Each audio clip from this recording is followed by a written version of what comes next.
Hello, ಹೇಳು ಅಣ್ಣ. ಮುಂದಿನ ವಾರ ನಮ್ಮ ಮನೆ ಗ್ರೂಪ್ ಪ್ರವೇಶ ಇದೆ, ಬಾರಮ್ಮ.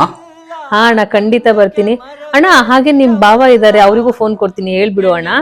ನಾನ್ ಬ್ಯುಸಿ ಇದ್ದೀನೀಗ, ನೀನೇ ಹೇಳ್ಬಿಡು.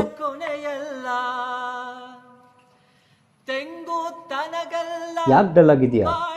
ನಮ್ಮ ಅಣ್ಣ ಫೋನ್ ಮಾಡಿದ್ದ ಕಣ್ರಿ. ಮುಂದಿನ ವಾರ 30ನೇ ತಾರೀಕು ಅವ್ರ ಮನೆ ಓಪನಿಂಗ್ ಇದೆ, ಬನ್ನಿ ಅಂತ ಹೇಳೋದಕ್ಕೆ ಫೋನ್ ಮಾಡಿದ್ದ. ಅದಕ್ಕೆ ಯಾಕೆ ಡಲ್ ಆಗಿದ್ಯಾ? ಹೋಗಿ ಅಂತೆ ತಗೋ. ಅವ್ರು ನಿಮ್ಮನ್ ಕರ್ದೇ ಇಲ್ಲ, ಹೇಗ್ ಹೋಗ್ಲಿ ನಾನು? ಸಂಬಂಧಕ್ಕೆ ಬೆಲೆ ಕೊಡೋ ಕಾಲ ಮುಗ್ದೋಗಿದೆ. ಈಗೇನಿದ್ರು ದುಡ್ಡಿಗೆ ಬೆಲೆ ಕೊಡ್ತಾರೆ. ನಮ್ಮ ಹತ್ರ ದುಡ್ಡಿಲ್ಲ ಅಂದ್ರೂ ಬೆಲೆ ಕೊಡ್ತಾರೆ ಅಂತ ನಾವ್ ಅನ್ಕೊಂಡ್ರೆ ಅದು ನಮ್ದಡ್ತನ.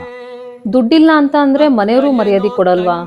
ನೋಡ್ ಗೌತು, ದುಡ್ಡಿಲ್ಲ ಅಂತಂದ್ರೆ ವಯಸ್ಸಾಗಿರೋ ಹಿರಿಯರ ಮಾತೆ ಕೇಳಲ್ಲ ಈ ಸಮಾಜ. ಅದೇ ದುಡ್ಡಿದೆ ಅನ್ಕೋ, ಆಡೋ ಮಕ್ಕಳ ಮಾತು ಕೂಡ ಕೇಳುತ್ತೆ ಈ ಸಮಾಜ. ಅದಕ್ಕೆಲ್ಲ ತಲೆ ಕೆಡಿಸ್ಕೊಬೇಡ ಗೌತು, ಹೋಗ್ಬಾ ನೀನು. ಇಲ್ಲ ರೀ, ನಾನು ಹೋಗಲ್ಲ. ನಿಮಗ್ ಮರ್ಯಾದೆ ಇಲ್ಲದ ಕಡೆ ನನ್ ಕಾಲು ಸಹ ಇಡಲ್ಲ ಅಲ್ಲಿ.